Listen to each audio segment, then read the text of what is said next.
No niin, täällä Hyvinkäällä, Tedasjärvellä Hyvinkään ampumaurheilukeskuksessa ollaan. Ja tänään on harjoittelupäivä täällä vielä. Metsästäjäliiton SM-kilpailut täällä on käynnistymässä. Ja tässähän Nortamon Timo nyt odottelee kuumeissa, että huomenna pääsee varmaan tosi toimii sitten ampuu vähän kilpaa. 13.30. No niin, hieno homma. Trapilla aloitetaan niin. Kyllä.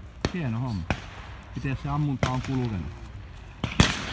Olosuhteet oli vähän huonot tänä keväänä, kesän alussa, että laukausmäärä on jäänyt vähän turhan pieneksi.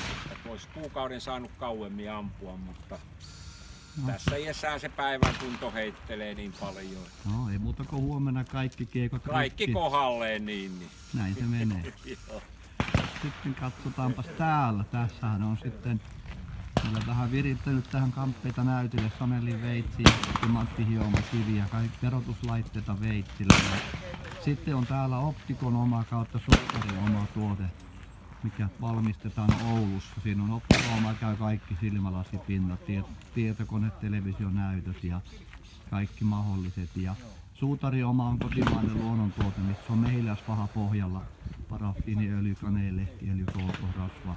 Käypii kaikki nahtatuotteet, puutuotteet, koiran tassuja huoltoa ja omien tassuja ja käsien ja jalkojen hoitoa. Sitten täällä on vielä täällä päässä on saunateltta ja pilikkiteltta kautta kyttäyskoju. Eli tässä on mielenkiintoinen, kannattaa tulla tutustumaan. Saunateltta, missä on sellainen altai kiuas, missä ei tarvitse kiviä, menee pieneen pakettiin, helppo ottaa jahtireissulle mihin vaan matkaa ja pääsee saunomaan ottaa löytyy.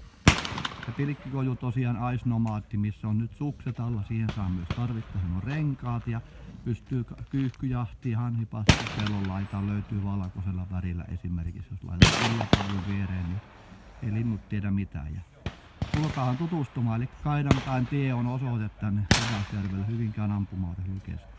Tervetuloa!